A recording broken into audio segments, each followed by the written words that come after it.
How do you look back on the Western Bulldogs in 1998? You could reflect on a side that was on top of the ladder for 15 of the 22 rounds and in second place the other 7. A season of great durability and consistency. You might ponder a string of heart-thumping wins, thrillers won by perseverance and persistence. You would surely marvel at the raw courage of this bloke. No one could ever accuse Tony Liberatore of not giving his all and a little bit more. In 1998, he stretched those bounds even by his own remarkable standards. I love playing footy, and that's the bottom line, and footy's my life. It was a year in which Scott West would win a third Charlie Sutton trophy in 4 years and finish third in the Brownlow medal. Chris Grant and Paul Hudson would be named All-Australian and Terry Wallace coach of that side. We would be thrilled by the high marking of this man, a great aerialist whose name will be linked with the very best of them. This was a year that promised so much, a team that delivered so much.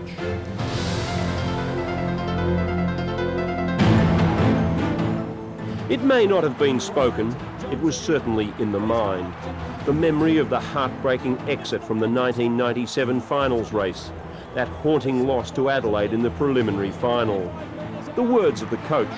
We were almost good enough to take it off. You know, we were 3 or 4 goals in front of the premiers with 10 minutes to go, and we lost the game. And I have no doubt that we blew an opportunity. And the way that I look back at 1997 is one of lost opportunity.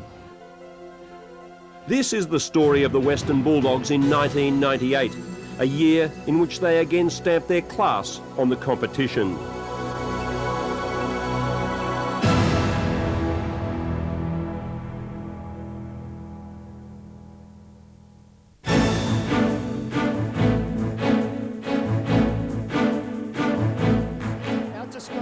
A humid night at the Gabba provided the backdrop to a Bulldog blitz. The Dogs might have had an even start against Brisbane, but with Scott West in total command, it was all one-way traffic.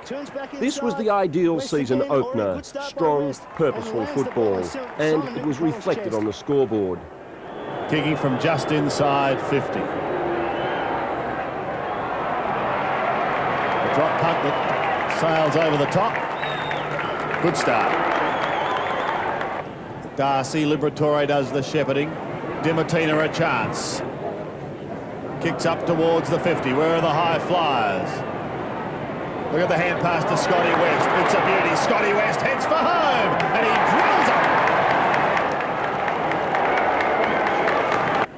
drills it. If I kicked one more, I would have doubled my score. Oh dear, here come the Bulldogs now. Through Martin, Michael Martin, to the half-forward line, Stevie Kolyanock. Kolyanock one bounce, he doesn't mind this. A centering kick to Hudson is good. That is brilliant play. Hudson threw the hand up. Kicked 1 in the first term, 1 so far in the second, and now has 3 for the match. Clark with the left hand, down to Lawrence. In game number 100 for Rowan Smith, the Bulldogs just got better as the night went on. The second half saw the Bulldogs score 10 goals to 4 to register the best win of the opening round. And Steve Kolyanock will have a shot from about 35 metres directly in front. Oh dear. Well, let's see if he can finish it off. Be very, very handy for the Western Bulldogs, and it is. So they're throwing around, trying to get a winning formula up forward. Darcy again. Here's Johnson combining with West. Around the body he goes. Towards Minton. Oh, Dimatina a chance. Into Hudson, who will go. No, he'll give it away. Fairly to Steve Kolyanock. By the Bulldogs in both the quarters as now Grant kicks it high. They go forward once again. Coming out was White. They have the numbers though, the Bulldogs. Martin runs onto it. He's going to run an open goal. It could be another one. It is for the Bulldogs. Mickey celebrates. Tackle on by Johnson is okay. West got the hand pass to Southern. The advantage is paid. Danny goes from 55 metres. He goes for home. Does good Danny. Yes. Here's Grant. Not too far out, but Dooley's there alone. In his first game for his new club. And I think he might have joined the list of those players who kicked a goal with their first kick. This has really set up the Bulldogs for their year, hasn't it? This is a win that they wouldn't have expected, and it's an absolute beauty. Clark just taps it down, but unfortunately there's no one there for the Lions. Darcy off the ground, and another one off the ground. Soccer skills being displayed all over the forward line. Goal to Southern. West, with 33 touches, was in blinding form. Steve Collignuk kicking 3, along with Southern and Hudson.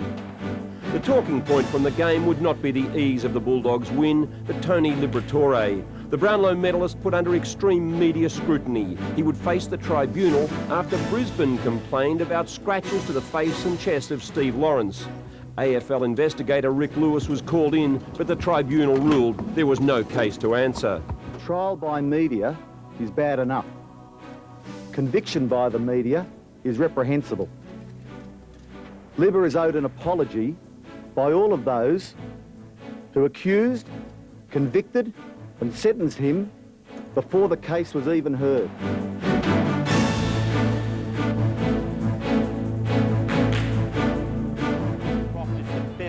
For 15 minutes of the first quarter at Optus Oval, Carlton and the Bulldogs looked fairly evenly matched. From then on, it would become a rout. This was the day that the Western Bulldogs produced a classic display. Everything, it seemed, worked. With Chris Grant producing what would be one of his best matches for the season, the Dogs piled on 7 second-quarter goals. So Rowan Smith has kicked the goal.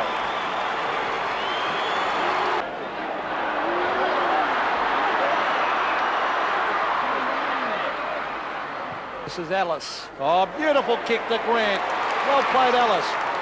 Gives it off. This is Steve Collignuk into the goal, and back it's through the middle. Another one to the Bulldogs.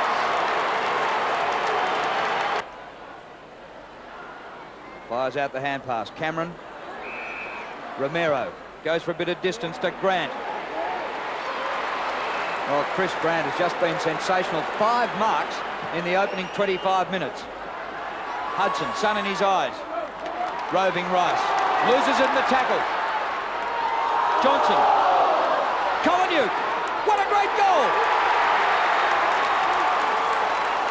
Allen runs at Wine. Whoa!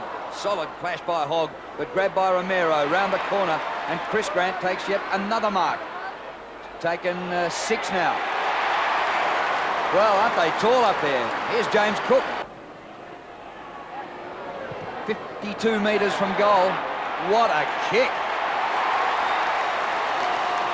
I mean, it's a tough time, though, for Carlton, Drew, this sort of post-Kernahan and Williams period. I mean, with Kernahan out of that forward line, they've got to find something from somewhere. Hudson. Dimatina again. Races in the goal. It's another one. Back in the middle in the last minute of the first half. West. Best and fairest last year. Dimatina. Awkward bounce. Oh, but he does it beautifully. Collignuk kicks another one. Scott West had been good against Brisbane in round 1. Here again, he was brilliant. Up forward, former Blue James Cook was feeling at home in the red, white and blue. He'd finish with 6. Well, there's another example of the Carlton defence. Michael Sexton was just standing off that spectating it from 5 metres away. Well, you never assume. You saw it early at the boundary line with Leon Cameron. You don't do it. Cook for his 4th, and he gets it. Quick hand pass. Comes out to Hudson. Here's West. A chip pass. Very, very good play. Luke Darcy from a standing shot. Bends it up into the square. Should be a mark. It is. Cook. Well, I'd be getting Silvani down to full back.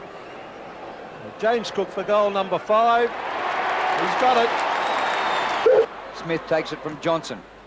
Kick by Smith, a wobbler. Romero is held when he hasn't got the ball. Advantage will go to West. West runs inside 50, has plenty of time to line it up. Oh, what a pass. Oh. Well, and give it back to him, thanks. Oh, no. I mean, Wesley played a bit of basketball as a kid, so it might be the old 1-2 in there. Yeah, it's just another wonderful day for Scott West. 17 possessions. Gets his first goal for the day. 38 points up at the long break, Terry Wallace watched his men stretch the margin to 56 points after an 8-goal third term. With play like this, the Dogs were irresistible. He drives it long in front of Garlick, who's very quick. Oh, he drops the mark, but he's got pace. Look at that. That's the recovery. That's pace. The Flyers at the back. The ball hits the deck. Grant is loitering there. Over the back to Smith. He's got pace too. He races in Rowan Smith. And it might be another one. Yes. He's looking for someone to run for him, and he has to... The final margin of 56 points was the second best by the Bulldogs against Carlton in 73 years. Oh, good play on the Collinook. Steve Collinook will have a set shot. So Collinook for goal number 4 is starting to bend back. There it is. Cook with 6, Steve Collingwood 4, while West, Grant and Cook were sensational.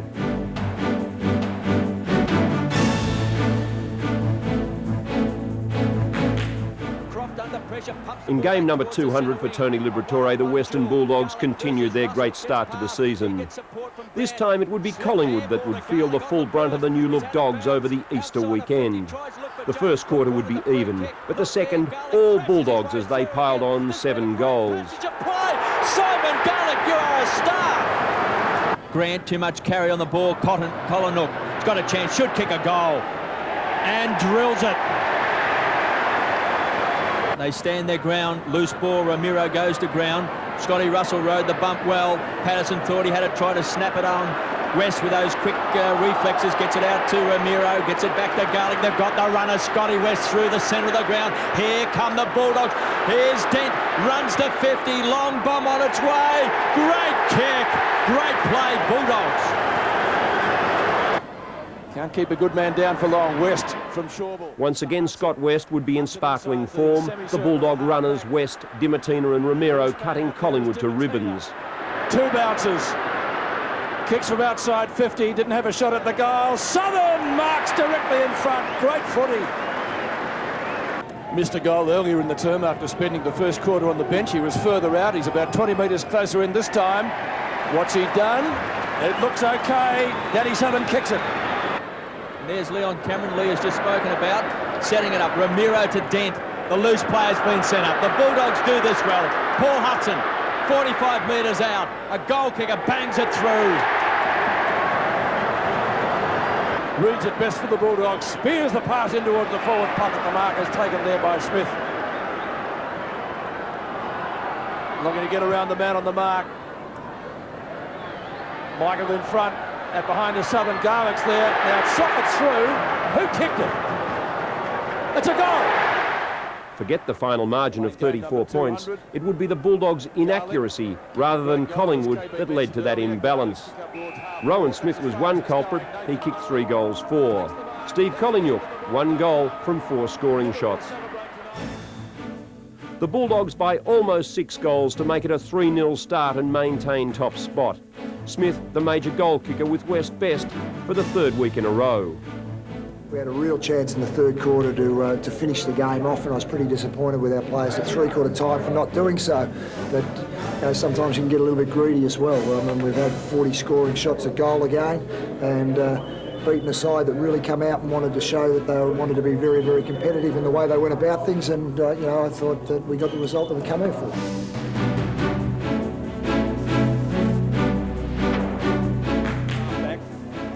The Bulldogs hadn't won the first 4 games of the season since 1961. In fact, they'd won only 9 times in Geelong since 1925. This would be a true test.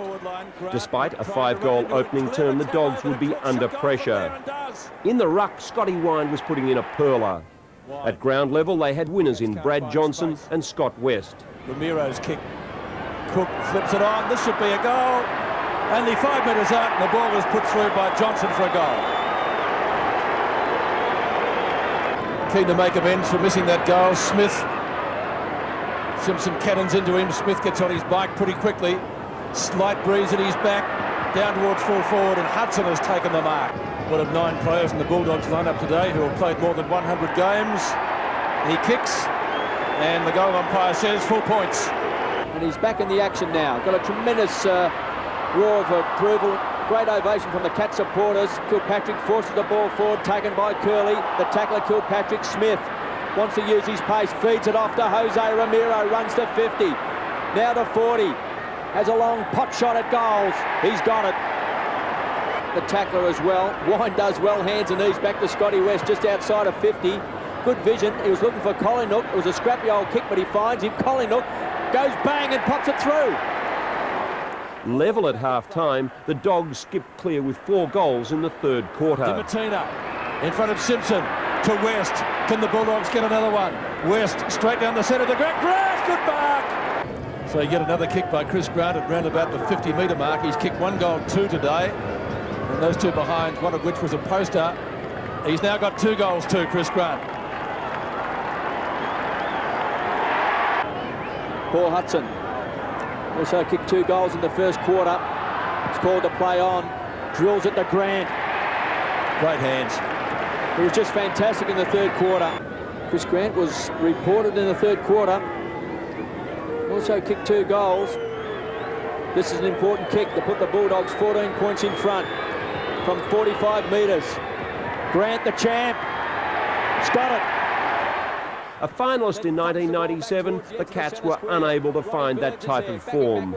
By three-quarter time, they trailed by 2 goals, and in the last, watched as the Bulldogs made it 4 wins in a row. Play in front of the goals. Riccardi goes to the ground. Loose ball, kicked off the ground by Hudson. He's at the goal square. Yes, he's got it. 3 each to Grant and Hudson. Johnson, Grant and West outstanding. There would be a downside. Chris Grant, reported in the third quarter for striking Lee Colbert, was found guilty by the AFL tribunal and suspended for 2 matches. For the second year in a row, he would be ineligible for the Brownlow medal. The Bulldogs immediately challenged the decision, citing distortion of camera angles, and while the appeals board ruled the challenge was neither frivolous or vexatious, upheld the tribunal's decision.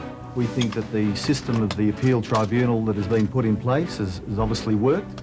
And we think that's for the benefit of the game, the benefit for the clubs and benefit for players. I've got a couple of weeks on the sidelines now with a big important game in Sydney coming up, and I'll also miss the Essendon game, but I'll gear myself now to the North Melbourne game at Optus Oval in 2 weeks' time.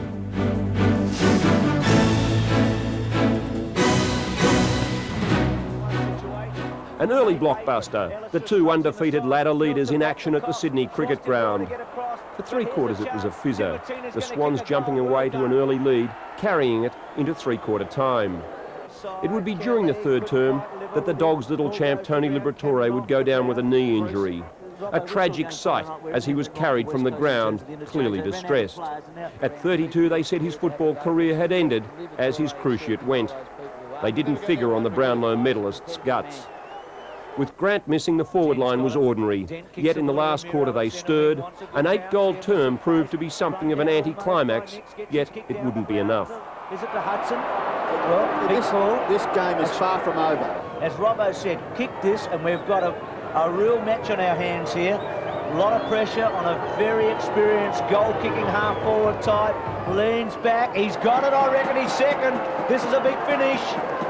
At the feet of Rowan Wharf, he's able to gather, then a rather ordinary kick, a brilliant gather by Curley. Curley goes to half forward, and it's a Bulldog mark, it's Montgomery. He's got a player on his own. There's some urgency here for the Swans, because if Steve Collingwood can kick this goal, it is 18 points the margin. The Western Bulldogs players are started to run. They're prepared to take risks, use the ball inside, trying to go a direct path as possible towards goal, and here's a chance for Collingwood, a much needed one.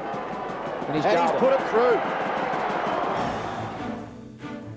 Hudson with 3, Southern and Dimartina 2 each, while Jose Romero would be his side's best.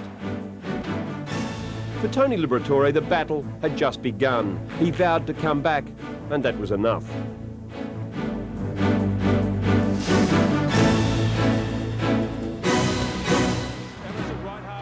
Essendon in round 6, the E.J. Whitten Cup at stake, the Dogs on the rebound, snarling and out to make good. This was a workmanlike performance in the very words of the coach. Nothing more, nothing less. Essendon had moved to a 26-point lead midway through the first quarter. It wouldn't be enough as the Bulldogs fought back. Romero and West the playmakers as the Dogs kicked 4 in a 10-minute flurry to take the lead. The Bulldogs have a real hard time when they're making mistakes or under pressure. He's talking in their ear, very much like Liberatore stuff. Darcy to Hudson to Collingwood. Runs into the pocket though. He had to draw it back. He's drawing it back. Oh, what a great goal! Dent at midfield. The Bullies finally regrouping. Southern, good mark! In front of Barnard. Looks for 50. There won't be any Academy Award job, Danny. But worth a try. Gives it to Collingwood, who's already kicked a goal. And another one! Wow! Get forward. It took a second or two too long. Croft has been good since going to the forward line. West to full forward. And the mark has been taken down there by Smith. He plays on and kicks the Bulldogs' fourth goal. This would be a fascinating game in which Essendon would break clear, the Bulldogs would tighten and rein them in. Romero, was he off? Goes at goal now, Jose, and he's kicked it. 12 possessions. So play starts again. Essendon getting their first goal since the 9-minute mark of the first quarter. Romero nearly pinned. Darcy. Montgomery. A little give. Johnson, 35 metres out. Bang! And gets the quick reply for the Western Bulldogs. Off a step, Hardwick, nearly. Southern. Croft. Johnson. Hudson. They need a goal here, the Bulldogs. Can Hudson give them the start they need? He can! The Bulldogs are back. Pounces on it and again kicks it straight to Ellis. Nearly gets nabbed, but the Bulldogs will get clear. Johnson, Wellman, nearly. Southern, a little give. Chance for Darcy. And he's got it! A real floater. Still a chance. In the last quarter, Essendon got to within a point of Ryan O'Connor gold, but then, as had happened all day, the Dogs cleared out to win by 8 points. Bulldogs out here. They should be home now, the Western Bulldogs. Yeah. Collingwood may even kick a goal. Steve Collingwood, his third goal, has sealed the game for the Bulldogs. Collingwood 3 goals, Nathan Brown earning Brownlow votes for his 25 possessions on the wing.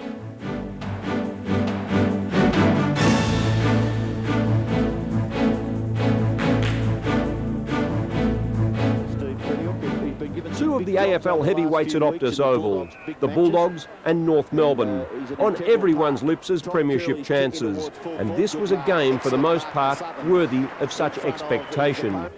Once again, it would be the Bulldogs' midfield that applied the blowtorch.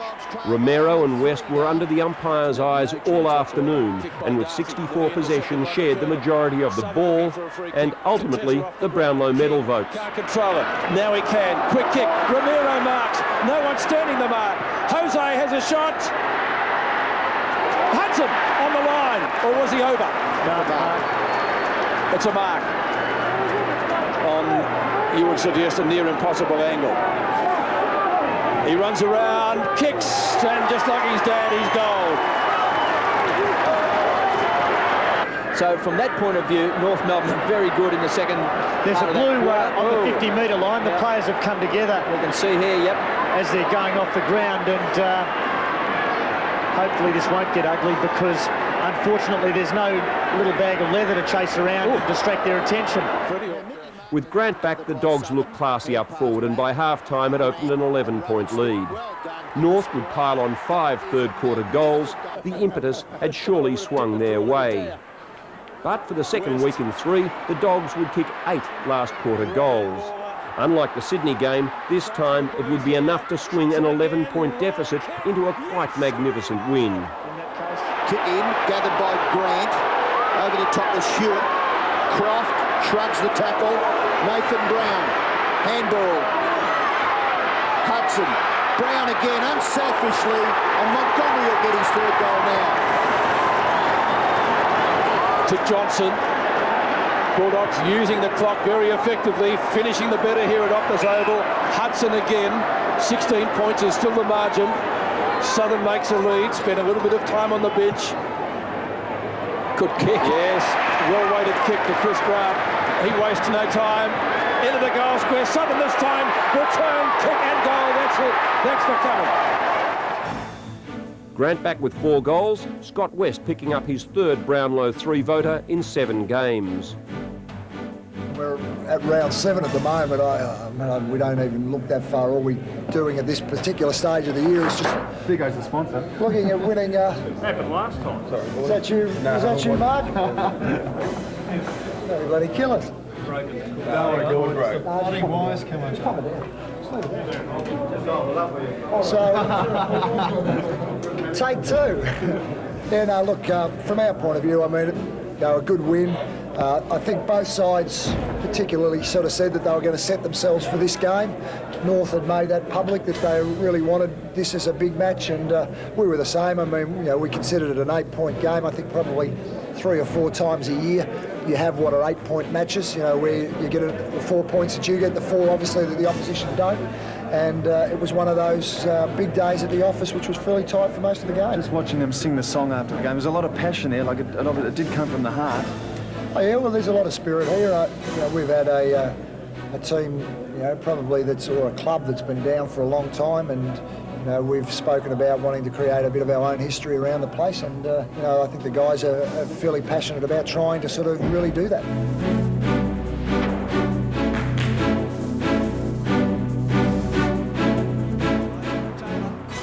As a former Hawthorn Premiership hero, Terry Wallace knew only too well how good Jason Dunstall could be in top flight. In round 8 at Waverley, he watched his old mate boot 6 straight in the first quarter. In the second quarter, as Steve Kretiuk took care of Dunstall, the Bulldogs began the process of overtaking, then consolidating. Rowan Smith had struggled in previous weeks, but this day took care of Hawthorn's All-Australian Shane Crawford. Kick by Smith inside the 50. Absolutely swamped. Chapman's gone to outdo his previous mark. Hudson on the turn. Magnificent kick. Smith, Curley, kicks in Grant, who's been well held by Robin. Mark number 2, kicks in, it's not a good... Back from a spell in the reserve, Simon Cox, left foot very deliberately.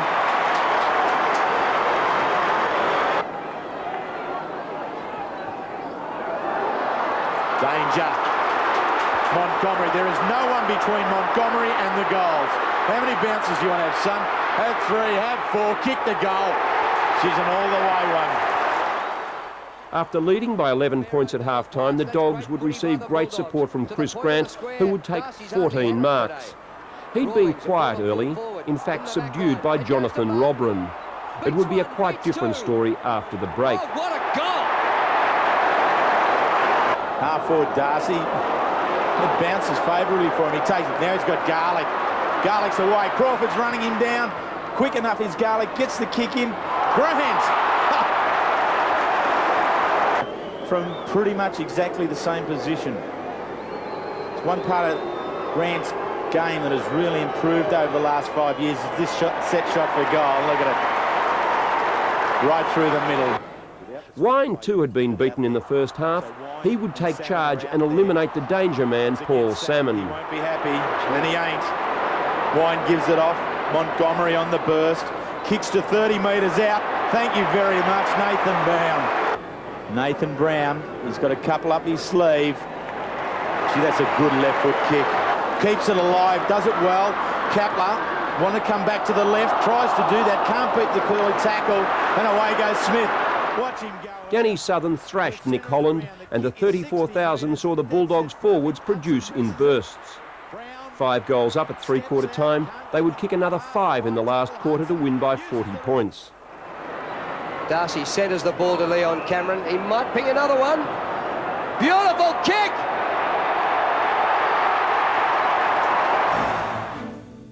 Brown kicked 4 and Hudson 3, while Rowan Smith would win the 3 Brownlow votes.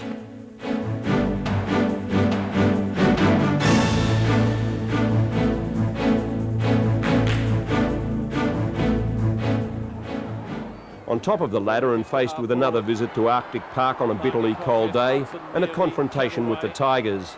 This was a crucial game in every respect, and one that might well have been blown away, literally. There were highlights in the first 3 quarters. A string of Bulldog goal kickers, a game that ebbed and flowed with a strong wind. Kick to half forward in a contest. Oh, Grant, terrific mark. Where did he come from? A lot of hands around that ball. Oh, wasn't it? It was just sensational. Attacked it. On to Wirra.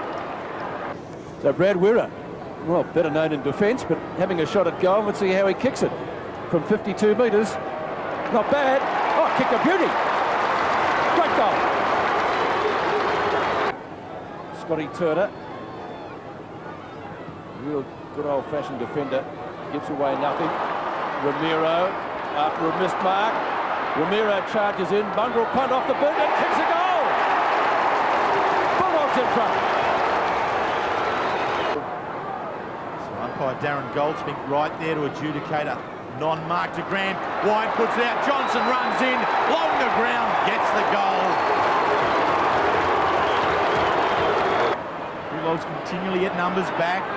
Squeezes it now. Smith and Croft again with 10. So they've had half a dozen disposals in the space of about 15 metres. Garlic gets off Knights. Takes the mark. Grant's on the lead. Honours it. It's not going to get there. Chipping in is Montgomery on the left foot. Opening the second half with a goal on the left. Brett Montgomery, the Dogs are away. 1 point the difference. Bounce, 40 metres from goal. Gaspar, Johnson snaps. Not bad. What's he done with it? I think it's a goal. He's kicked it. Great effort. Brown getting the free kick from right centre wing. Gale in front. Rowan Smith will need to be quick. Not quick enough. Gives it to Johnson. Johnson over to Hudson. 15 metres out. Goals. A goal up at 3/4 time, and the rain arrived. The Dogs were faced with the prospect of having to win the game into the last quarter breeze. Wallace made moves. He pulled Rowan Smith out of defence and cast him forward. Scott West moved on to Richmond's key ball winner, Matty Knights. A flurry of Bulldog forward moves in the opening minutes of the last quarter would pay off as Hudson and Dent both goaled. From then on, it seemed only one side could win, wind or not. When Romero goaled at the 11-minute mark, it was all but over. Brad Johnson was outstanding. This would be his best game of the year. Scott Wind accumulated 31 hitouts, and his leadership in the torrid last term was a telling factor. Umpire decides to throw it up. Wind takes it out of that contest. Quick kick on out into some space at half forward. Scotty Turner couldn't judge the bounce. Colonial comes into the second wave. His kick virtually up and down. Brown's running onto it. He's got it. Under severe pressure. Takes the mark. Stands up. Walks back. Has the shot for goal. In the end, the Western Bulldogs' self-belief paid off. Win number 8 from 9 games left them a game clear on top of the ladder. Smith's out. Got him. Played with Kingsville in the FDL ward. Dougie Hawkins' jumper as a kid. Finishes it off with a great goal to the Dogs. Romero with 3, including the clincher, was very handy, but it was Johnson who caught the umpire's eye with 3 votes. Yeah, look, I really did. I thought Scotty Warren was really, I call it manful. He's just his work and his power in and around the footy just to sort of push and generate the ball for us. He mightn't be the quickest bloke getting across the ground, but his work ethic, even at ground level, for a bloke of his size, and he'll follow up, he'll get that second or third effort, a couple of times where he just threw the ball to his boot, in a lunge. That's the sort of stuff that your ruck rovers do.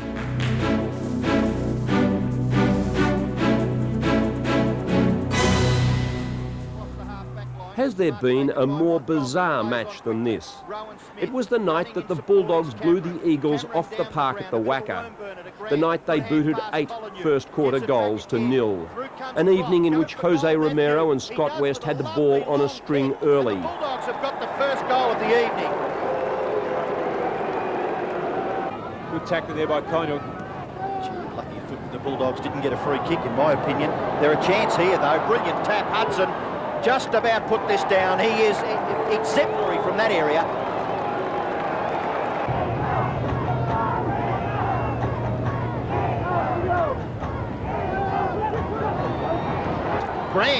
Chris Grant, snapshot for goal. It's a goal.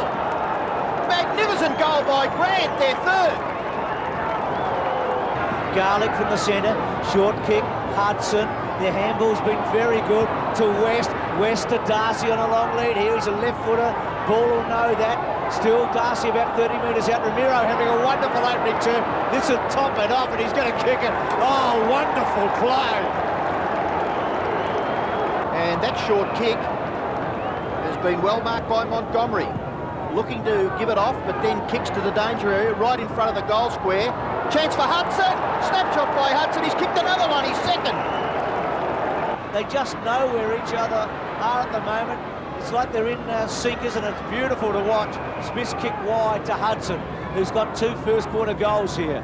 Hudson at centre wing. In short, Ramiro. Banfield can't cut him off. Ramiro's had 6 kicks, 2 handballs. Make that 7. Look at that. He has drilled it on the left. It's to Croft at half forward, and Croft, who kicked the first goal of the match, kicks from 40 metres out. He's hooked it, and looks like he's missed. No! Goal! Little hand pass for Croft. Can he shrug the tackle? He does. Hand passes further afield. Look at Southern run all the way down the ground. Danny Southern to the goal face. Grant at the back. Shot for goal by Grant. It's 8 goals to nothing for the Bulldogs. After leading by the merest of 48 points at quarter time, they watched in dismay as the West Coast matched them with 8 in the second term. The 28,000 saw an enthralling lopsided first half and a tough second half. It would be 21 minutes into the third quarter before the Dogs scored their 9th goal. Measures wants Hudson, he's got him. Hudson at 50. Lucky not to get a 52 then, Banfield. He did knock the ball away after Hudson took control of it. He might be capable. He's kicked it very well.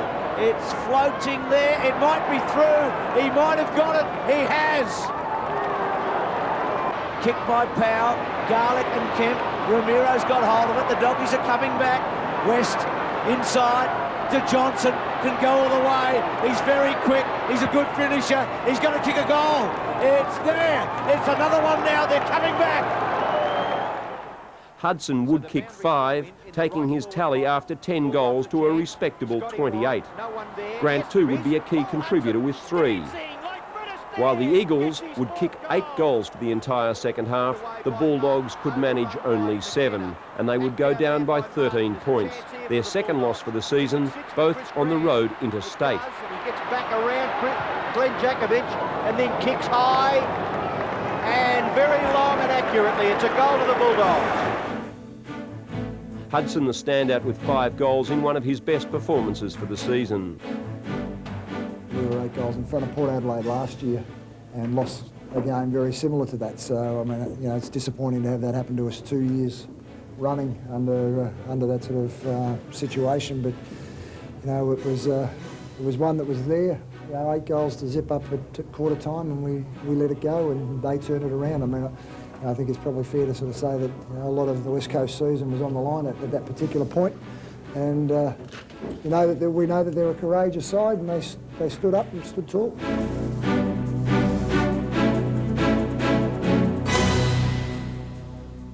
What a difference a week makes. The reigning premiers had little reason to feel confident about their trip to Optus Oval, a horror ground over their 8 seasons in the AFL. And to add to their woes, they met a Bulldogs side hell-bent on getting over that loss in Perth. For the second week in a row, the Dogs kicked 8 goals for the entree. 8 straight in a booming first term. Champagne football like this. Needs someone going past, and he's got the youngster. Here he goes again. He's had an exciting start up towards the half-forward line. Hudson is first to recover. Swings around now. Goes in towards an open goal. He's only got to be straight. Loose ball inside the 50. Clash of the bodies there. Curley and Rintoul coming away. Montgomery got it to West. Ramiro. Jose down towards centre half foot. Grant in from the side. Ellen under pressure. Croft has got it now. Still Croft lines him up. Kicks. More whooping. Terry Wallace must have been having nightmares as he watched the Crows kick 7 in the second quarter and get to within 2 points at the long break. With that surge, however, the Crow challenge fizzled. The Dogs were superb. 6 in the third quarter, 7 more in the last. An avalanche of goals. The Crows could manage only 3 for the half and went down by 67 points. And finally they answer through Johnson. Hurriedly it bounces back towards the middle. Wine to West. Sweeps it out wide. Martin probing kick inside the 50. Grant deflected it down into the path of Smith. Romero goes off the ground and kicks a goal. Collingwood headed the goals feast with 5, Johnson booted 4, while Jose Romero picked up the 3 Brownlow votes.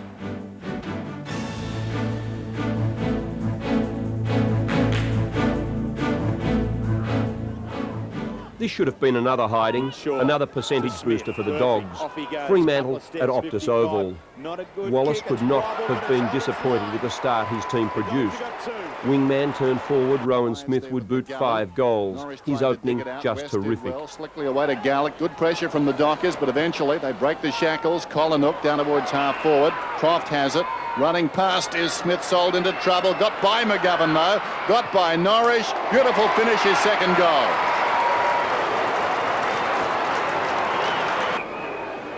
Play just held up in the centre. West just gives it to Cameron. Little uncertainty, but again, kick and then just down on his bum. What about the mark? Cadbury mark of the year, was that legal? And he goes on to Darcy, does Grant, and Darcy whacks it in there. 6 to the Dogs. So the ball at half forward for the Bulldogs. Wind on out to Darcy, breaks away on the left. Wobbles the kick in towards the top of the square. Smith curls back around looking for 3. He's got him. Scott Wine would dominate the rucks against the awkward Spider Burton. And that team of runners, led by Scotty West and Jose Romero, kept the stats men working overtime with 80 touches between them. Martin comes into assist. Back towards Croft. Here's to go to Grant. Can he make it? No, he can't. Falls short of him. Gale's there to clean up for the Dockers. Misses Jones on the handball back. Grant stays with him. Grant tackles. Grant wins possession for the Bulldogs. They've dragged it back around. Powell does the shepherding. Chris Grant, you can take that goal, son. Garlick got it away. Smothered off the boot. Powell goes again after that initial kick. Gets it to. Wine got it across to him. Powell kicks inside the 50. Big leap from Montgomery. Didn't put his hands up. As a result, it could have been a Docker free. Montgomery on his knees. Gets it away to Croft. Great sleight of hand. Croft into an open goal. Kicks it towards half forward. Daniel Parker comes across. Drops the mark. Croft close to the line. Proving too good for Daniel Parker. Gets it across to Jose Romero. Back to Croft. Croft loping. The short one is on to Powell. Powell immediately away. Kicks inside the 50. Grant. Oh, what a precision kick that was. Grant goes long towards the square by hand. The youngster Brown rolls through a goal. Thought about going across the ground. Now drives it from the wing down towards half forward. Shane Parker in best position. Oops. Dropped it. Was taken high. O'Reilly gives it away. Eventually it comes to Jones, more by good luck than anything else, I think, but eventually it comes unstuck. Grant got it to Brown. This is Collinook. 2 men on down towards full forward, one of whom is Smith. He's already got 4, turns around and grubbers another goal. The winning margin would be 26 points, and that's what got under the coach's collar. In the last half of the last quarter, he felt his players ease off and allowed the Dockers to put some respectability on the board. Lay it down, put it out onto the road, bang!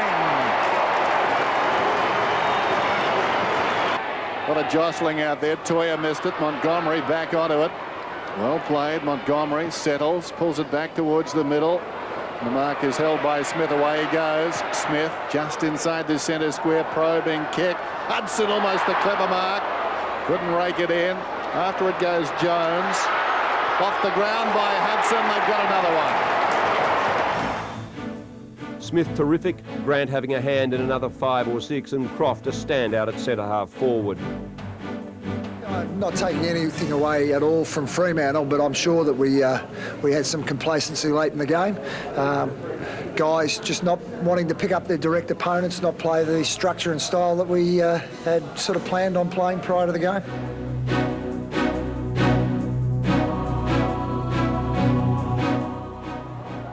The much-vaunted Bulldog mean machine hit a glitch at Football Park this Saturday night. In a forgettable and one-sided game, they would kick only 5 goals against Port Adelaide and suffer a humiliating loss. The Dogs kicked 1 goal in the first, second and final quarters, and that was that. Into the driving rain that is pushing the ball into the pocket. Gee, it's tough now, and it's going to be even harder. In towards goal. That could just about dribble through. Finally it has. Won't make the distance kicking into this breeze. It'll hold up. So it's one for the high flyers. Difficult under these conditions. Kicked off the ground by Collingwood. He's got it. Collingwood, the only multiple goal scorer for the Bulldogs.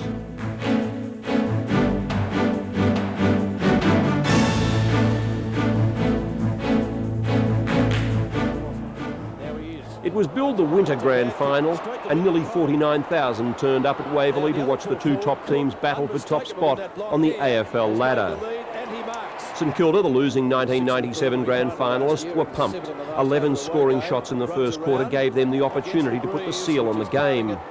By half-time, the Bulldogs had kicked only 5 goals. They trailed by 26 points. The third quarter saw wasted chances. There were a couple of goals, but there should have been so many more. At one stage, the Dogs closed the margin to 8 points. He lets it go long. It's a bomb. What a kick! Great goal. But a little bit of bad luck, I guess. Hudson. Harvey. Now it's over to West. Grant. Doesn't usually mess around with those marks. Then gets on with it very quickly. And just pops it through. If you don't mind. Too easy. As you like. There was no one there. Goal. Montgomery to Dimitita. The kick to half forward. There's Harvey. Couldn't take it that time. Good tackle by Burke. West has still got it. Montgomery, they could get a goal here, the Bullies. 10 metres out. What's he done? It will be okay. Martin's got the goal. Less than 30 seconds to go. That is a valuable one. Cook and Wakeland with the wind at his back. He goes long. Cook. Yes, he's got this one.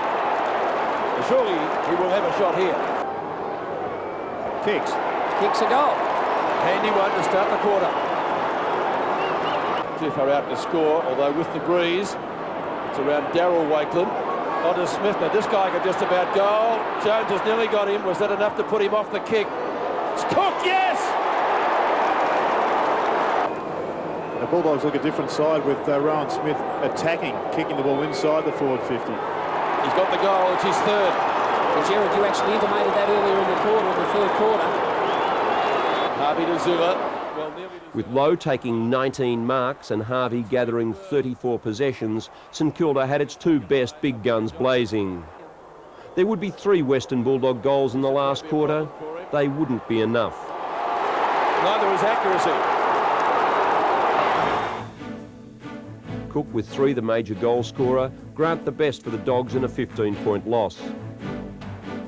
As a coach, we're in a position where we're not allowed to dispute umpires' decisions. And I'm not necessarily disputing the umpire's decision, but it's the first turnaround free kick that I've seen in a month of football. And you know, all we ask for is continuity. I mean, that's something I'll speak to Schwabby about. You know? If it's there, it's there. But we need to be able to read the game as players. I mean, it's a highlight time of a match, and it's such a critical thing when they're not called. They haven't called them for a month that way. And there were others today where there was pushes and they weren't reversed. So I think it's just one of those that we need to get just clarity of exactly what the rule is.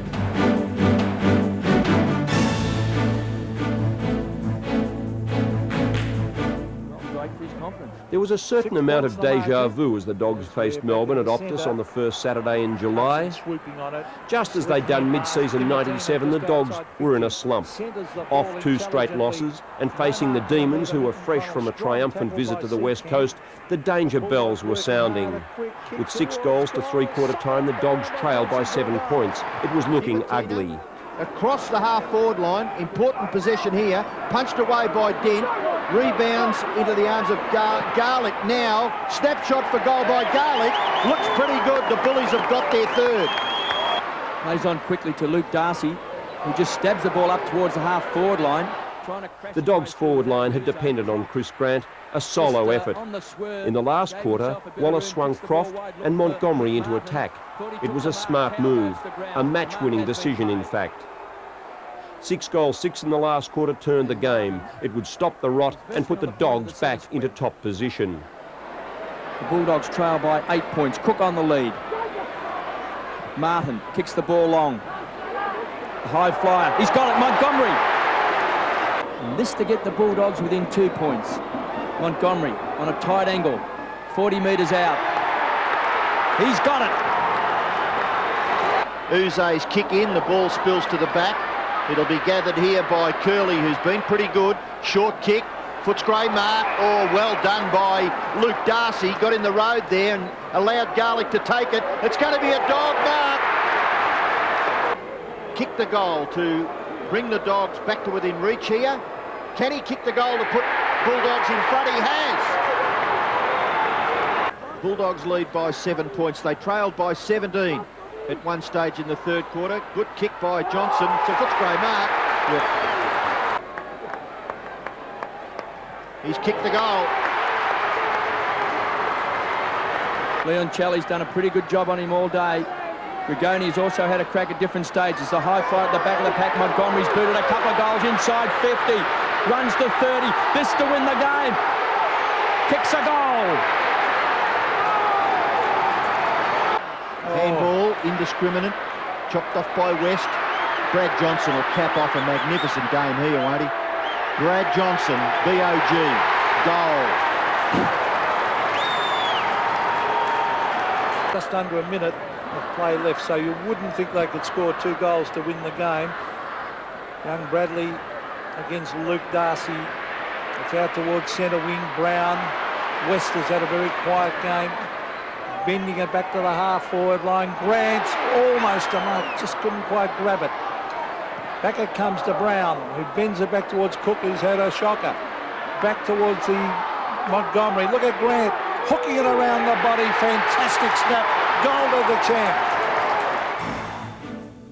Grant was in great form while Brad Johnson grabbed the 3 Brownlow votes. Well, I don't know about a fantastic win, but I mean, it's one of those games that you need to get away with the points. And I suppose, when we're where we are and we're, on top of the ladder again now, but you're in a situation where you're not always going to play good football. Probably over the last 2 or 3 weeks, we've been a little bit flat, and but good sides find ways to win. And I thought that was something today. I mean, we certainly didn't play well, and I wouldn't say that Melbourne played a great game either. There was a lot of turnovers in the game of footy, and it was just one of those games where, we really, we just produced a way to win the game eventually.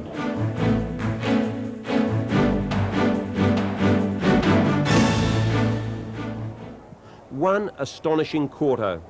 That's all it took to have people clamber back onto the Dogs bandwagon. 11 goals in an amazing start against poor old Brisbane at Optus Oval. The best first quarter by a Bulldogs side in its 63-year history. If the forward set-up had been built around the twin-pronged attack of James Cook and Simon Minton-Connell, it was time for a rethink. There was Brad Johnson. At the back is Ramiro, reading it quite nicely, trying to shrug the tackle. Croft, he's caught.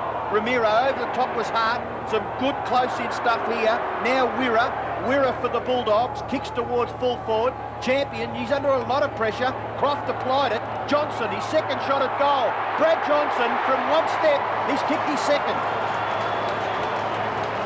On Brad Johnson, who's playing a midfield role at the present moment. Well, certainly the Brisbane side, Clark up over the top, but the Bulldogs at ground level taking it away. Johnson, this is a good kick, onto the chest of Hudson. Paul Hudson kicked 3 in a flash. The problem the Lions are having is that there's no accountability in the centre for Brad Johnson because Ackermanis is coming off the square after the bounce to pick him up. Hudson goes for goal, good kick. The Bullies have got their third. Dent's kick to Grant. Grant marks it millimetres from the turf. In front of the legend stand. Goes in short, Grant. Ramiro. Perfect position for Hudson, who marked directly in front of goal. Peter, he's kicked 36 goals so far in season 1998. He's a tough man to play on. One already today for 36, as Robbo mentioned, for the year from 40 metres out, pretty well directly in front. He's got another one. This is a great start by the Bullies. Back, not according to the umpire. Wirra, Ramiro, Lawrence was late on the scene. Johnson down to half forward, and that's a good mark. Montgomery. And Brett Montgomery played the game of his short career. He'd amassed 33 disposals, take 15 marks, and kicked 4 as well. The top team in the competition was just that. Crowd likes it. So umpire moves into position to indicate he has got his third.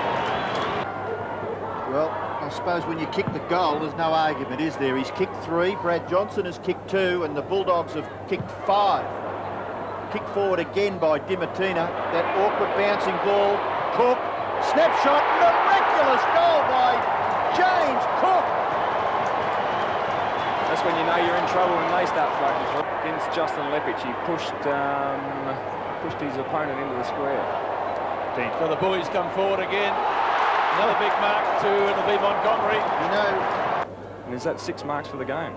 Jeez, we might have to do something there. Brett Montgomery for his first. And he has got it. Cook providing the lead. That's ignored. Then Montgomery gives him a lead, and he goes in that direction and finds him. Great kick. Well, he might kick another goal here. No, he passes it and does it beautifully. This is too easy. Croft has kicked another one. Who's that? I've lost the name. Rowan Smith has been lined up in defence by himself, so an extra man in defence, which is a bit surprising. Oh, this ball handling, Alistair, in this passage of play is quite sensational. Grant kicks the goal. 10 goals up at quarter time, 9 up at half time, 13 up at three-quarter time, and the goals just kept on coming. In the end, the Dogs would kick 27 goals in their 5th highest score of all time. The final margin, 91 points, giving the club a percentage boost that would make it the best in the competition. There were winners on every line. The only pity was that only 16,000 were there for the performance. Overrunning it there, the Brisbane player. West to swoop on it. West to go for goal. Cook can't take the mark. What about the gather of Grant? Oh, magnificent. Just terrific footy by Chris Grant. Despite the scores, hasn't really been able to start today. Grant to Montgomery. Croft, 25 metres out, bends it back and kicks a beauty. Grant and Montgomery 4 each, 12 different goal kickers enjoying the feast. Montgomery 18 kicks, 15 marks, 15 hand passes, 3 Brownlow votes, enough said.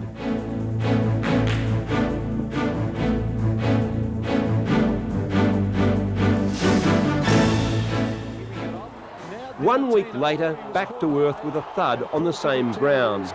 This time Carlton, this time a thumping. The Blues left the Dogs wallowing as they posted 13 scores in a torrid opening.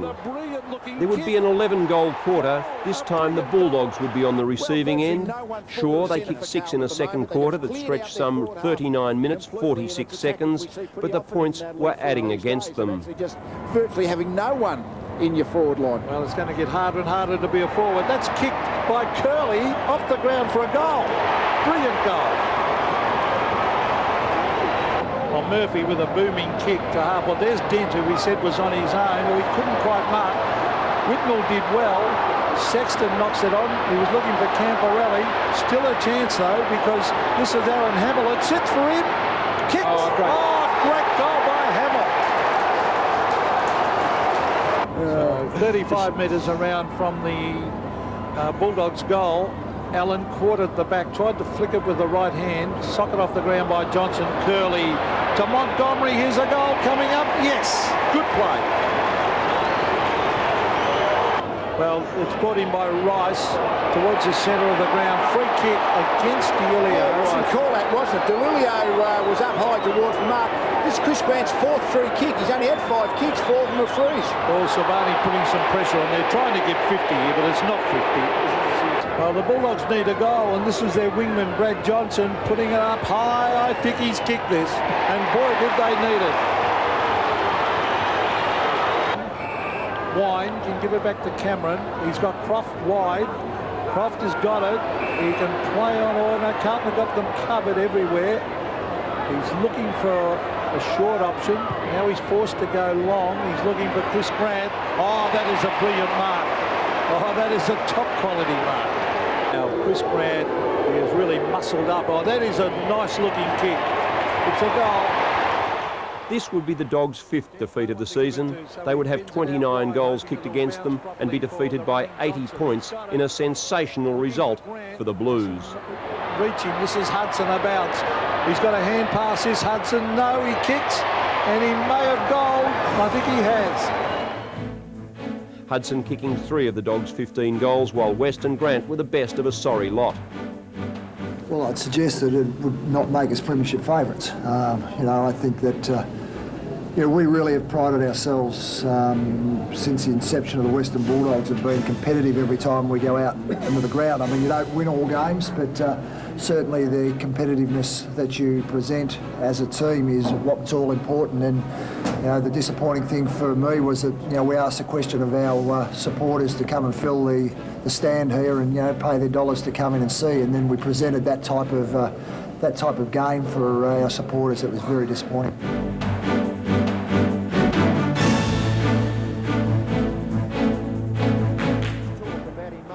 The second quarter summed it all up. 7 goals in the first 13 minutes, and that was just about the end of Collingwood, pure and simple. With play like this, the Bulldogs erased some of the bitter memories of that loss to Carlton. Brown, Michael, back to Prestigiacomo, gathered by Collingwood. Collingwood snapshot. He's very good at that, Steve Collingwood. Collingwood's got it from Grant, floats one to the goal square, front spot marked by Montgomery. This to put the Doggies a kick and a half in front. He's a good goal kicker, Montgomery. He scored. As Brown will kick the Collingwood side temporarily out of trouble, gets it out to just about where the Collingwood players entered the arena. Johnson, left foot kick by Brad Johnson to the front of the goals, knocked away by Michael. Oh, look at Steve Collingwood, brilliantly rode and kicks his second goal. Steve Collingwood potent with 3 of them. Hasn't let anybody down tonight.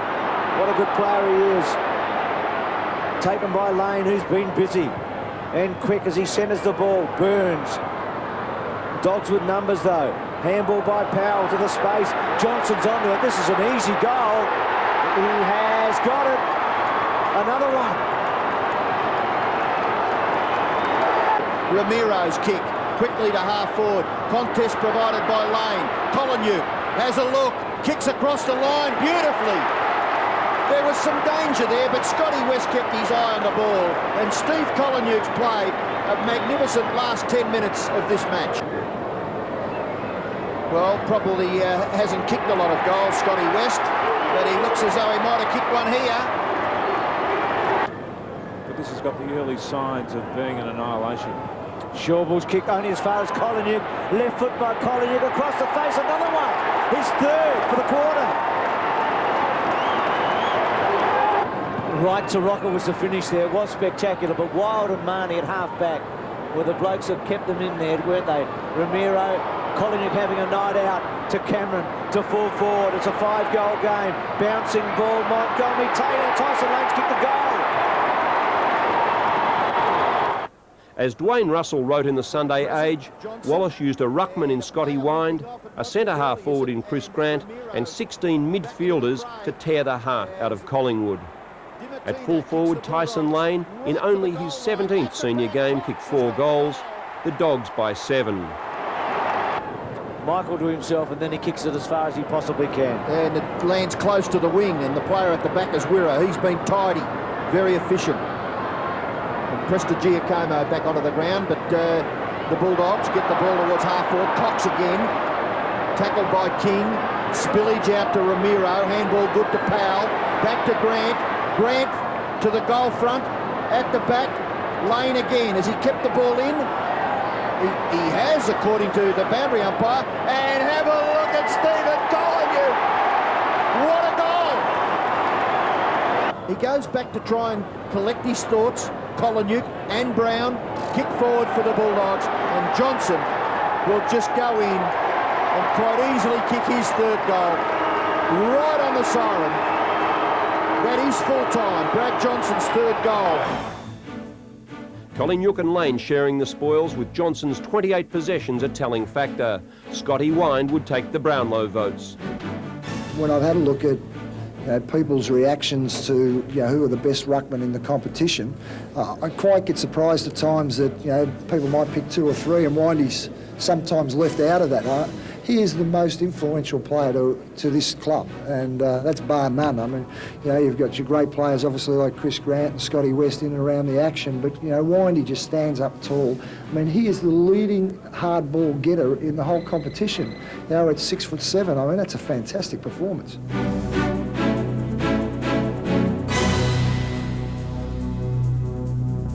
This is the side many Western Bulldog fans and some club officials thought they'd never see again. Tony Liberatore leading the Bulldog reserves onto Optus Oval against Geelong just 104 days after he crashed to the turf against Sydney in round 5. It's a poor little Libber. Libber played off a half-forward flank before briefly going onto the ball. Gary Ayres still thinking enough of his comeback to give tagger Sean Simpson a stopping job. The ball handling skills need a bit more work and the fitness level is obviously well down. But the big thing was that little Libber safely made it through a half of football. I just positioned myself. I probably wanted to come back probably a week or two earlier than now. But I love playing footy, and that's the bottom line.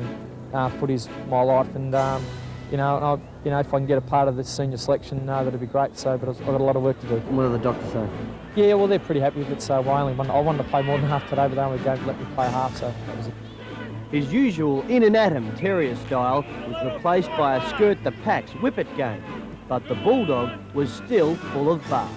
His reconstructed left knee wasn't tested under physical pressure, but the mere fact that he survived was enough to have Tony eyeing a senior return by round 21, despite the fact the AFL rejected his request to wear a knee brace. The AFL had a ruling saying that I wasn't allowed to wear it, so they examined it on Friday, so it's a bit disappointing, but pulled up really well today, so that's fine. Libber's comeback after just 13 weeks on the sidelines is considered career-threatening by many in the medical world. But at 32, he's no certainty to have a career next year, and the way he sees it, he's got to get back because there's a premiership to be won. But according to coach Terry Wallace, senior selection is far from a fait accompli. Oh, it's going to be a tough road for him. I mean, you don't miss that much football and do it easily. So, the one thing that was said to Tony is that there won't be any favours done. We're playing for big stakes, and that's the way it's got to be. Ask mother and number 1 fan Maria, however, and the famous number 39 will not only make it back, but add the Norm Smith to that premiership medallion come September. You look for the final, for the premiership. You say, if you have to play, you never tell you lose. You go to win. After 6 straight defeats, Geelong's season was in tatters. The 1997 Premiership contenders had fallen away sharply and were 12th after 18 rounds. The Dogs on top of the world. At Optus Oval this day, the Dogs and Cats staged a good old-fashioned goal-for-goal slug-out. Barely a kick or two in it all day. Darcy's got it. He kicks it wide. Oh, look out. Good mark. Taken by Hudson onto the left. Oh, good kick by Hudson to Tyson Lane, who straightens up, kicks across the face, and a good mark to Chris Grant. He was too big and too good. He wants to play on. He gives a hand pass. Collingwood has kicked the goal. Way out there by Mitch, and he gives it to Hamish Simpson. Oh, smothered off the boot, tapped out by Kilpatrick. It goes to Powell. Oh, luckily in the arms of Lane. 55 metres out. He pokes it for Hudson. Unmarked. Paul Hudson in front. Bang! There is a way, Jose. Up he goes to Hudson. A long way up. He approaches the 50. Steers the ball in, and Collingwood marks 45 metres from goal. Midway through the last quarter. The kick has got the distance. It's hot for a goal! They lead by 5 points. There would be a touch of controversy, a tough goal umpiring decision going against Luke Darcy. What might have been the match-winning goal was ruled touched off the boot. The final margin of frustrating, solitary behind. Because there's 28 seconds to go. Jeez, it was a controversial decision in itself because Scott West had a hell of a long grip on that.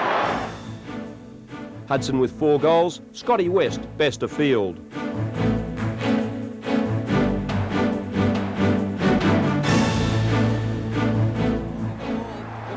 For much of the season, the Bulldogs and the Sydney Swans had shared the top rungs of the AFL ladder. Not that this mattered much to the Dogs, who opened in blistering fashion with 6 straight goals.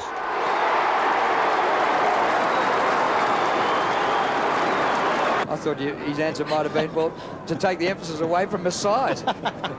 Here's Steve Collinnock. Oh, he can turn on a threepenny bit. That is a great kick by Collinnock. Brilliant goal. And also coming on, we saw there Russell was Simon Arnott and Troy Cook off the ground. So with that half forward for the Bulldogs, here's Hudson. He did that pretty well. He gets a hand pass to Steve Collinnock. Bang on the left foot for a goal. Beautiful football. With the finals approaching fast, this was an ideal test. The Swans visiting Waverley with the big bloke Tony Lockett in ominous form. By half-time, he'd kicked 5. The third quarter was a beauty. The intensity level up a notch. The Swans kicking 6 for the term. The Dogs with 5 staying in touch. And it deserves a mark. No, not taken by Montgomery. Now a chance for Johnson. An open goal looms and he has put it through. So not good signs for the Bulldogs, but Mark West kicks it forward. That's a good mark to Montgomery. Now a chance for Collinnock to race in. He tries to bend it back. I think he's kicked it. Good kick by Steve Collinnock. Oh, Cameron went for it. He's got it. Onto the left. Brings it in towards half forward. That's almost a mark. It is a mark to Paul Hudson. He plays on. That is a clever kick to Collinnock.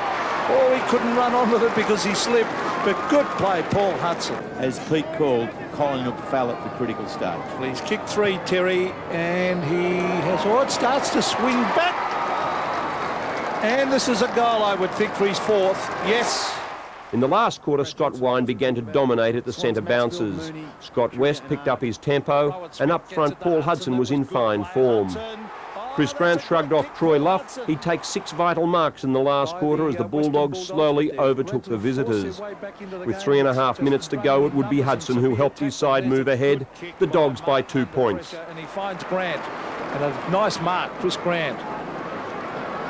4 marks. He's taken the 2nd most marks in the competition behind Wayne Carey. Well, he's kicked to Cook again. And here's Mark, James Cook. Oh, gee, they need this one, the Western Bulldogs. It would give them a big lift. He could kick it. Well, it's drifting back. It's a goal. Stafford, no mark. Montgomery, under pressure, hooks it back on the left. A vital ball, this one. Collinnock did well. Hudson, Grant, Hudson. Kicks it out in front of Cook. And he's marked. 20 metres from goal, directly in front. But a chance to put the Bulldogs in front. And he's kicked it. They lead by a point. It's a crowded forward line. He's going to kick it long. Up in front of goal, the Swans defenders swoop. Here's a goal coming up. Hudson. Bulldogs in front by a point. Cook with 5, Collinnock 4 and Hudson 3. Scotty West picking up 3 Brownlow votes for the 5th time in a season that would see him finish 3rd in the voting behind Robert Harvey. How good a season has Scott West had? Yeah, he's been terrific, hasn't he? I just thought, he's worked just in and under again, and he just really set the benchmark for the rest of the players. I thought our midfield in general were excellent, and but whether it was the in and unders with Ramiro and West or the running players, the Browns and the Johnsons and these sort of guys, I thought our midfield was very good.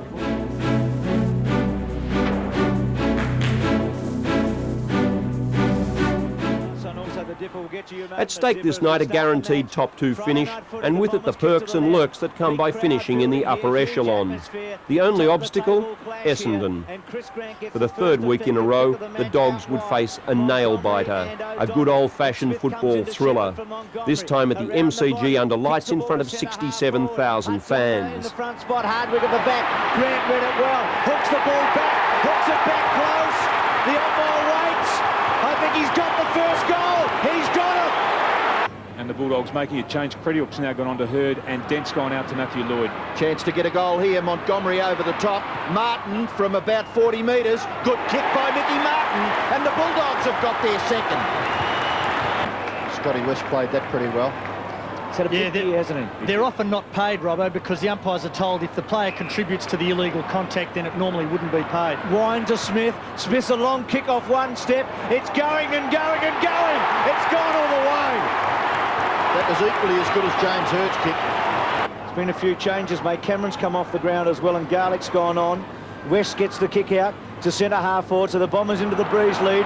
Hudson snared it well. Left foot kick. It's a goal. Another one. What a game. What a first quarter. Johnson didn't control it. Dimatina thieved it off him, didn't he? Kicks the ball back in. A chance for Montgomery. Spinning. The handball out to Grant. Handball back to Koliniuk. It's great footy. Koliniuk to the goal square. Has he got the legs? It's bouncing. Johnson. He's kicked a goal. Wonderful. Magnificent stuff. One last chance here for the Bulldogs. Just a kick in it at quarter time. The Dogs down by 2 points at half time. Cook to bring the Bulldogs within 2 points of the Bombers at the long break.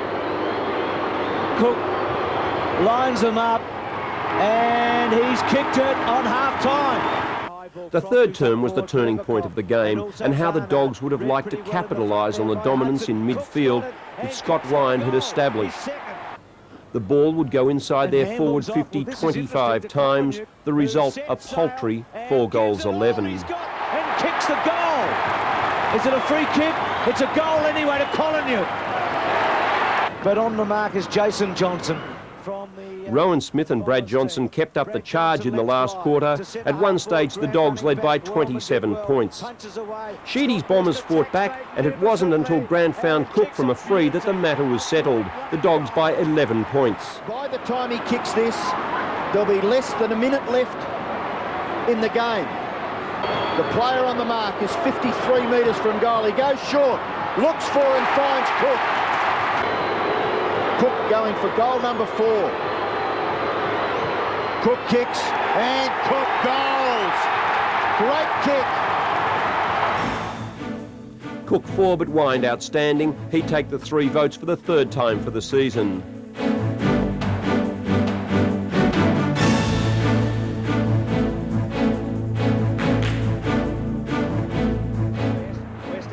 In its league history, the Bulldogs had never finished the season on top of the ladder. This was the big chance. The equation was simple: beat North Melbourne and the honour awaited. The only smallish problem was North Melbourne, who'd won its last 8 on the trot and was firming daily as the premiership favourite. Whichever way you look at it, and most of the 68,000 at the MCG this Friday night would testify, this was one of the games of the year, if not the game. It had everything: pressure, skills, intensity and sheer nail-biting drama. North Melbourne's way. They've really turned up the heat. Ramiro kicks the ball to centre wing. Mark West takes the mark on Robert Scott. Mark West, who was such a good player for the Bulldogs last year towards the end of the year, to Dimatina. Now Dimatina, can he finish this? Can Dimatina finish with a goal? It is a magnificent kick by Paul Dimatina. The Bulldogs are in front again. Bulldogs unbeaten here at the Melbourne Cricket Ground. North, by the way, has played here on 11 occasions and won 8, so their record too is very good. Harvey comes on for Shannon Grant. Free kick going to the Bulldogs here. For Shepherd, Bruce. Shepherd was it, John? So Bulldogs will penetrate here through Darcy. It's 5-7-5-4. There's Cook, Grant at full forward. Now breaking Grant. Darcy kicks it beautifully to him. Just kicked 2 goals in the last 4, but he really should score from here. And he likes it, and so do the Doggy fans. paid for holding the man, Bruce. And they're making them pay here. Ramiro, he's got Martin on the run who can go here. He's a fantastic athlete. Trying to run him down, Harvey. Martin's kicked right to the goal square. Big fly from Montgomery. Hudson with the charge. And he'll get another free kick. Oh, North. I reckon Dennis Payne was just jumping out of the box here. The reason this one was paid, Bruce, is Paul Hudson didn't actually take possession of the ball, yet Martin Pike did grab him. Hudson to kick his third, and they're going to stretch it now. Wallace had done his homework. He had Wine not only negating Corey McKernan but beating him. He'd worked out the puzzle of Pagan's paddock, and his forwards were kicking goals against the stingy North defence. The Dogs led at every change. He's penalised for not successfully hitting it out immediately. Well, Kolonyuk took the free kick, punched away by McCartney to the front of the goal. It's risky. Martin will get the goal. Gee, that was straightforward stuff, wasn't it, by the Bullies? The last quarter was one of the best advertisements for Australian football you could wish for. Carey would do his bit, then Chris Grant responded. Carey at the back. It's a goal, I think. I'd say it's a goal to Carey. Handball away to Johnson. Looks for Ramiro. Gathers. Back to Johnson, who got up quickly and went after the footy. Left foot kick by Johnson. Grant's mark. Archer just looks a little dejected there. Similar stats for the two great players. Chris Grant, 10th mark, going for his third goal. Looks pretty good, and he's put the Bullies back in front. Harvey back onto the ground. Mark West, slip little hand pass for Ramiro. In turn Cameron, doesn't mind this Leon Cameron. Go for goal, and get a quick answer. What a magnificent kick by Leon Cameron.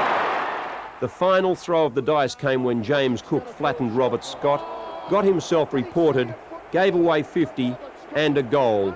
Scores level again.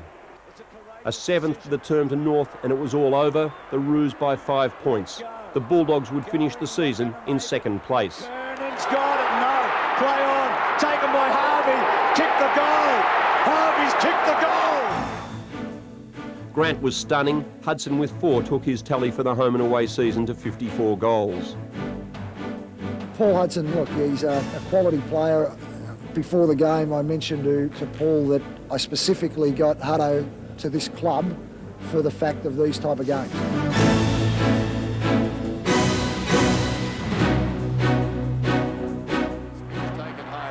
This would be the most lopsided final of the 98 series.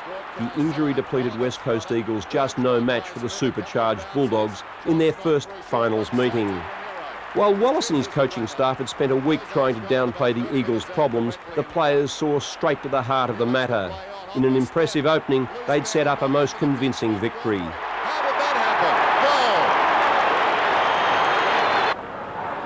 Goal. Johnson. And he dashes away from Gehrig. This attack at all costs by the Bulldogs is carving up the Eagles at the moment. Brad Johnson, good long run. The kick to Minton Connell. Well, man on the mark's only about 30 to 35 metres out. Minton Connell gets his second. All Bulldogs. Darcy has it. From the logo to the 50. Not quite to Grant. Clever by Minton Connell. Grant had regained his footing. Into Johnson. Minton Connell's kicked 2 already. Puts it into the path. At centre-half forward, Rowan Smith. Goal!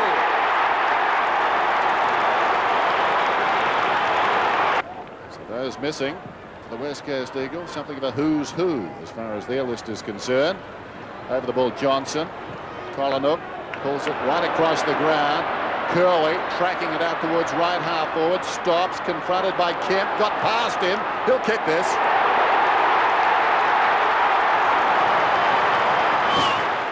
This was a Bulldog side playing the type of football the Eagles had made their own, slick, hard and furious. Montgomery would take the mark of the day. He's been threatening that for a couple of weeks. He's taken a few goodies this season, and that's a contender for the Cadbury Mark of the Year. Montgomery! Great mark. McIntosh's fitness will be okay. He's had a superb year. White hasn't played back at all and will be sorely tested back there. Simmons missed it. Grant runs into an open goal and kicks it. Almost came off his boot, a la Mark Taylor. He couldn't quite complete it like the Aussie cricket skipper. Hudson. Good hand pass to Brown going past. Deep in the pocket.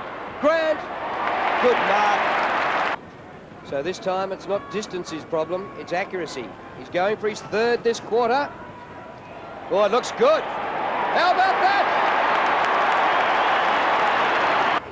So the Eagles are chipping away here. It comes to Garlick. The forward line was effective, and the Bulldogs received a steady supply all day. Simon Minton-Connell played another one of those games, the very type of display the Bulldogs hierarchy had in mind when they gave him another chance. I just wonder if McIntosh could go back to fullback because he's got the pace to go with the guy on the lead. He's proved that time and get him the pass. Minton-Connell for his third.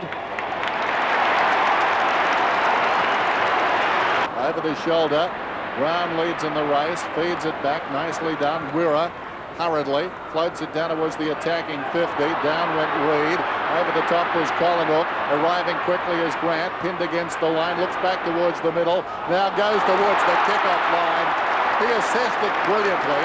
Minton-Connell thought about the hand pass over the top. That would be silly. He'll take the kick from about 8 metres out. Well, they say champions have more time. Minton-Connell going at his fourth, I think from memory, all at this end. Kicks and gets it. By three-quarter time, the rout was all but over. Nearly 10 goals ahead, it was a procession. In the final term, the Bulldogs took the margin out to 12 goals and effortlessly moved into their second successive preliminary final the easy way, and with a week off in between. Yes, sirree. Gehrig about 15 metres out from goal. Schofield will come away with some time. Whoop. Took all of it, goes back to the square. Banfield under the pump, knocks it to Collingwood, and Collingwood snaps, and I think he's got a goal. He's battled manfully, takes the mark on his chest. Dying seconds of the season for the West Coast Eagles. Comes to Waterman, chips it up towards the wing. They'll finish with the ball, but not much comfort. Minton-Connell with 5, Grant 4 in a masterly display. Montgomery with 11 marks, proving to be one of the great young aerialists in the game.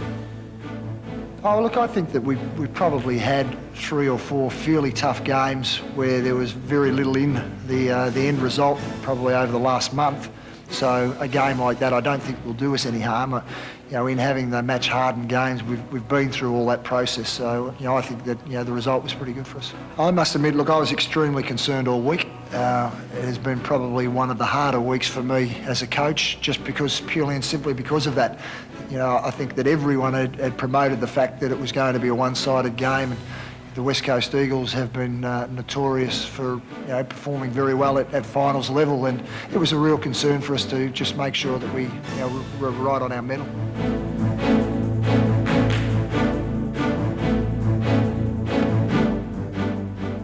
The Bulldogs would figure in the 2 biggest blowouts of the finals. Sadly, they would be on the receiving end against the Adelaide Crows on preliminary final day. In a match that started slowly, the game would be blown apart midway through the first quarter and the Dogs would never recover. The height factor would be telling. Rowan Smith lacking the inches against Matthew Robran at centre-half back. Robran would kick 6. There would be no stopping Andrew McLeod either, the man who would finish the year as a back-to-back Norm Smith medalist, booted 7. Chris Grant had a quiet day, Peter Caven shutting him down just as he would Wayne Carey a week later. All-Australian Paul Hudson was the only forward to win the day. His 5 included 3 in the last when it was all but over. Hudson, Curley is lurking alongside. Hudson measures the kick, bounces it through. The Dogs are coming. Had to do it the hard way as Martin bursts his way clear, almost down to the 50. He puts them inside now towards Grant. Can't take it with one hand, just not his day today. Hudson skips away and puts it high and goal. The Dogs' all-out attacking game had been stymied by the tightest defence in the competition and a well-controlled attack. For the second year in a row, the Dogs had been stopped a week short of their ultimate goal, both times by the premiers-to-be from South Australia. In 1997, it may have been almost daylight robbery. Not so in '98.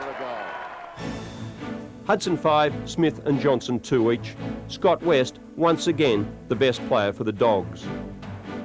I just thought that the opposition were far too physical in the middle of the ground early. Certainly I thought we were enormously beaten out of the centre square, and obviously they converted very well from those centre clearances. I think it's something that we've got to now look at as a club. I think we've worked very hard to push ourselves into a circumstance where we play with good run, good flair, but certainly in those more heavy clinch type games, we haven't stood up, and that's something that we've now got to look at. I think we've got to have a look at our body strength of some of our players and just work on that if we're going to take the next step. I don't think there's any doubt that the two sides that are playing in this year's grand final are the physically best two sides. We won't change our pre-season enormously. We won 7 out of our first 8 games. So, I mean, obviously we're doing a few things right in our pre-season. But, yeah, look, I think body strength, we went through just after the game as a match committee, and we believe that we've probably got 13 of our 22 guys in the side that are physically not as strong as what they perhaps should be. And that's something that we've got to work on as a club. We've worked on our run and our flow and our patterns of play, and I think that side of things, we've improved dramatically in 2 years. Well, if we want to take the next step, we've got to the same position 2 years running. If you want to take the next step, you've got to look at other areas.